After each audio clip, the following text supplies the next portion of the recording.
하나님 말씀 마태복음 11장 28절입니다. 마태복음 11장 28절 수고하고 무거운 짐 자들아 다 내게로 오라 내가 너희를 쉬게 하리라. 아멘. 내 생각은 다르다 라는 제목으로 오늘 본문의 말씀을 은혜를 나누고자 합니다. 하나님의 생각이 주님의 생각이 다르다는 거예요. 어떤 면일까? 오늘 본문에는 우리가 이해할 것이 무엇보다도 대상은 지금 율법으로 인해서 율법을 지켜야 구원의 완성을 이룬다고 하여 율법을 지키고자 하는 하나님의 자녀들에게 주님께서 부르시는 거예요. 그게 아니다. 내 생각은 다르다. 내게로 와라. 이렇게 주님이 말씀하고 계십니다. 그 부분으로 이해가 되는 거고, 이거 전체적으로 우리가 이제 우리의 삶을 통해서 이해해 보면, 우리는 이제 수고하고 무거운 짐을 늘 지고 있는 사람들임을 우리는 잊지 말아야 돼요. 왜냐하면 우리가 삶을 살아가면서 믿음을 가지고 살아간다는 그 이유는, 하나님께서 믿음을 선물로 준 이유는 바로 그것이기 때문에 그래요. 왜냐하면 삶의 자체가 믿음이 없이는 살아가기가 쉽지가 않다는 거죠. 왜냐하면 삶은 늘 우리에게 무언가를 이렇게 생각하게 하고 다짐하게 하고 뭘 갖게 하고 본능적인 것을 자꾸 생각나게 해서서 유혹에 빠지도록 하는 거예요. 그래서 우리가 믿음을 가지고 살지만 근심과 걱정과 염려들이 투성이죠. 그래서 하나님께서, 주님께서 지금 어제도 우리를 부르셨는데 오늘도 부르시는 거예요. 내게로 와라. 이렇게 오라는 거죠. 말씀드렸다시피 수고하고 무거운 짐이 뭘까? 그것은 당시로 얘기하면, 본문의 당시로 얘기하면 율법을 지켜야 한다는 그 강박 같은 거지만, 이것은 이제 이미 하나님께서 타락한 인간들에게 이제 형벌을 내리신 거죠. 남자는 수고해야 된다라는 거. 가시덤불과 엉겅퀴가 있는 거예요. 그것이 이제 늘 있게 되는 거예요. 그래서 이 가시덤불과 엉겅퀴가 내가 열심히 수고할 때마다 이게 가로막는 거죠. 그 무엇일까? 그 방해하는 것이 뭘까? 그것은 바로 이 일을 하게 되면 잘 될까? 어떤 결과가 드러날까? 뭐 이러한 거겠죠. 그것에 대한 염려, 수고했을 때 가지게 될 짐 같은 거. 어떻게 하지? 이거 잘해야 될 텐데, 뭐 이런 거겠죠. 그래서 그런 마음은 무슨 마음일까? 불안한 마음이잖아요. 그죠? 불안한 마음. 그러니까 이것이 완성이 되어야만이 이게 편안할 텐데, 완성이 되어질까라는 마음. 그래서 불안한 거예요. 우리가 알듯이 주님은 부활하시고 나서 3일 만에 부활하시고 나서 두려움에 떨고 있고 마가다락방에 숨어있는 그들이 문을 꼭꼭 잠그고 있을 때 주님은 그를 쑥 들어오셔서 그들에게 부활하신 이후에 주신 첫 번째 마음이 바로 평강입니다.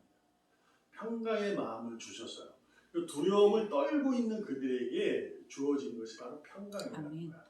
제자들이 두려워하는 이유가 뭘까? 그것은 바로 이제 주님이, 자신이 이제 따랐던 그 주님이 유대인들 그들에게 죽음을 당했잖아요. 그래서 그를 따르는 자는 죽게 되는 거예요. 그러한 일이 있다 보니까 두려운 거죠. 그래서 우리의 앞날은 이제 두려움이에요. 그래서 숨어 있는 거예요. 그때 예수님이 부활하시고 찾아온 거예요. 괜찮아 이러는 거죠. 나는 다르다. 내 생각은 다르다. 내가 너에게 내 생각이 다르니까 너희 두려워하지 말고 평강의 마음을 가져라 라고 주신 거예요. 그러니까 이게 불안한 두려움의 마음이 평강의 마음으로 주님이 바꿔주신 거죠. 바꿔주신 거예요. 그래서 이것을 이해해보면 이런 거예요. 우리가 불안한 마음이나 근심이나 걱정의 마음은 평강의 마음으로 우리가 바꾸기가 스스로는 어렵다는 거죠. 주님이 주셔야 하는 거예요. 주님이 만져주셔야 해요. 주님이 함께 해주셨을 때 그 마음이 생기는 거예요. 근데 주님이 함께 했을 때 생각이 되어지느냐? 그것이 아니에요. 우리가 스스로 거기에 주님에게 가까이 가는 우리의 애씀과 노력과 이것이 필요한 거예요. 그러니까 우리의 착한 행위라고 그러잖아요. 우리가 선한 행위로 인해서 그들이 봤을 때 그들에게 전하라 라는 거죠. 그러니까 이거 의로움이에요. 착한 생각이라는 것, 착한 행위라는 것은 우리가 세상에서 말하는 도덕적인 삶도 포함이 되지만 무엇보다도 의로움이에요. 하나님의 의로움으로 의로운 자가 된 거니까 그 하나님의 의로움, 하나님의 정의, 하나님의 공의가 우리의 삶에서 드러나야 하는 것이다 라는 거죠. 그래서 오늘도 우리는 선하고 복된 삶을 살아가야 하는 것이 마땅함에도 불구하고 세상에 의해 그 염려와 두려움 때문에 가시덤불과 엉겅퀴로 인하여 우리는 오늘도 수고하고 무거운 짐을 지고 갈 때마다 두려움 없이 가야 되는데 이것이 계속 수고가 너무 힘들고 짐이 너무 무거워지는 거예요. 그래서 완전 불안이 이제 증폭이 되는 거죠. 그래서 우리가 이 짐이 덜어지기 위해서 주님이 내게로 와라 그러는 거죠. 그 주님이 또 다 오면 이거를 싹 치워줄 게가 아니었잖아요. 내 짐은 가볍다 이렇게 얘기하는 거죠. 그 겸손과 온유를 배워라 이렇게 얘기해서 우리가 늘 해야 할 것은 주님에게만 가까이 예배만 드리면 뭐를 하면 되는 것 같지만 그렇지 않아요. 하나님의 의로움으로 우리가 살아가기를 애쓰고 노력하는 우리가 되어야 한다라는 거죠. 데살로니가 후서 2장 17절에 보면 너희 마음을 위로하시고 모든 선한 일과 말에 굳건하게 하시기를 원한다라고 합니다. 그게 바울이 이제 고백하는 거예요. 그의 마음들을 위로하시고 하나님이 선한 일과 말에 굳건하기를, 그러니까 우리가 착한 행위, 선한 행위를 할 수 있도록 하나님이 도우시기를 원한다. 그 도움이 뭐냐면 하나님은 우리에게 늘 평강을 주시지만 평강을 받아도 짐이 있어요. 그게 가벼워요. 그래서 하나님 뭐하냐? 위로하시는 거예요. 품어주시는 거예요. 그럼 어떤 의미냐면 근심이 싸그리 사라지는 것이 아니라 우리 걱정이 싸그리 사라지는 것이 아니라 눈앞에 보이는 벽, 눈앞에 서 있는 골리앗, 눈앞에 있는 여리고성, 요단강, 홍해가 있는 거예요. 있는 거예요. 근데 그것의 평강의 마음과 하나님 위로하심으로 주님을 의지하고 따르면 건널 수 있구나, 넘어뜨릴 수 있구나, 이길 수 있구나, 이러한 마음을 우리가 가지게 되는 거야. 우리가 짐을 지고 근심하고 살 때 우리가 믿음으로 살려고 했으면 솔직히 지칩니다. 안 칠 수가 없어요. 교회를 우리가 떠나는 이유, 무슨 이유 찾아보면요, 예수님 때문에 떠나는 사람은 아무도 없어요. 세상에 지치거나 교회에서 지치거나 누구 목사든 장로든 집사든 누구 때문에 하고 떠나잖아요. 근데 그것이 물론 그분들 때문에 그럴 수 있지만 본인이 지쳐 있는 거예요. 믿음의 삶을 살려고 하는데 하나님을 바라보고 수고하고 무거운 짐을 주님께 가까이 가서 그 겸손과 온유를 배워야 함에도 불구하고 자기의 믿음 생활을 하는데 자꾸 주변을 통해서 배우려고 하는 거잖아요. 그죠? 그래서 목사님을 통해서 배우려고 하고 장로님을 통해서 배우려고 하고, 물론 목사님과 장로님과 그 직분자들이 가진 선한 행위로 인해서 배움도 필요하긴 하지만 그러다 보면 넘어지는 거예요. 별 다를 바 없거든요. 왜냐하면 직분이지 사람은 동일한 거예요. 의인이 하나도 의로운 자가 없어요. 세상에 똑같은 거거든요. 그래서 우리가 그것 때문에 오늘도 주님은 우리를 부르시는 거예요. 우리를 안 부르면 우리가 넘어져요. 자꾸. 하나님 우리를 너무 사랑하는데 당신이 생명을 주어서 산 자인데, 생명을 준 자인데 그가 딴 길로 가면 안 되잖아요. 그래서 너무 사랑해서 오늘도 변함없이 부르시는 거예요. 놀라운 건 내일도 부를 거예요. 한 번 부르고 끝내시는 분이 아닙니다. 왜? 너무 사랑해요 우리를. 그래서 우리를 위로하기를 너무 기뻐하시죠. 그래서 하나님은 오늘도 이렇게 내 생각은 달라. 내게로 와. 이렇게 하십니다. 그러면 뭐냐? 반드시 너희를 쉬게 할 것이다. 아멘.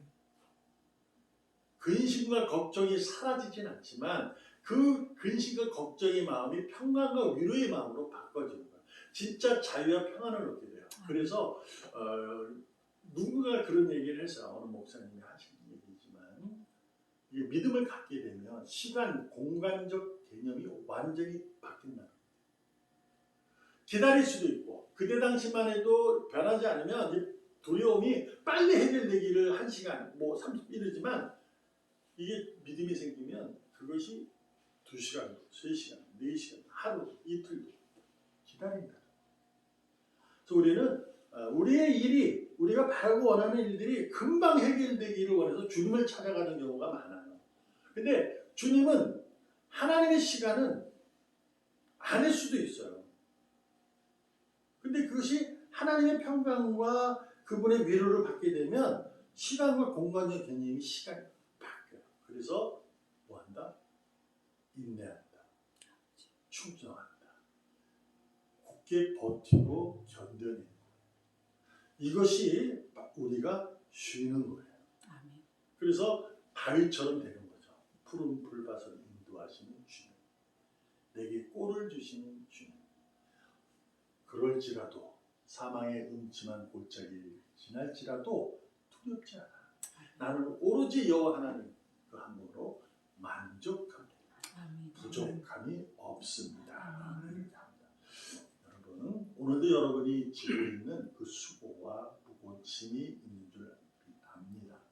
그러나 그 수고와 무거운 짐을 주님에게 가까이 가서 주님의 품 안에 안겨서 주님이 주시는 평강과 위로, 그래서 아주 가볍게 기쁨과 진짜 자유함을 가지고 승리의 찬송을 부르면서 오늘도 굳건하게 믿음으로 하나님을 기쁘시게 하기를 주님의 이름으로 축복합니다. 기도하겠습니다. 살아계시는 하나님 아버지 감사합니다. 옳고 그름 속에 살아가는 우리, 이것이 옳고 저것이 틀렸다고 말하며 살아가는 우리, 그것을 판단과 하여 선택하며 살아가는 우리 아버지 하나님, 이 판단과 분별함이 믿음에 의해 하나님의 뜻에 의해 이루어질 수 있도록 우리에게 평강과 위로를 허락하여 주시옵소서. 세상에 의해 힘들고 어려워 지칠 때마다 주님은 나를 부르신다는 것을, 우리를 부르신다는 것을 우리는 다시 한번 오늘도 깨달아 주님의 음성을 듣고 주님에게 가까이, 더 가까이 가는데 힘쓰고 애쓰게 하여 주시옵소서. 그래서 오늘도 주님이 주시는 평강과 위로의 마음으로 그 선물로 기쁨과 감사하는 선하고 복된 삶을 살아가게 하여 주시옵소서. 살아계시는 예수님의 이름으로 감사하며 기도합니다. 아멘.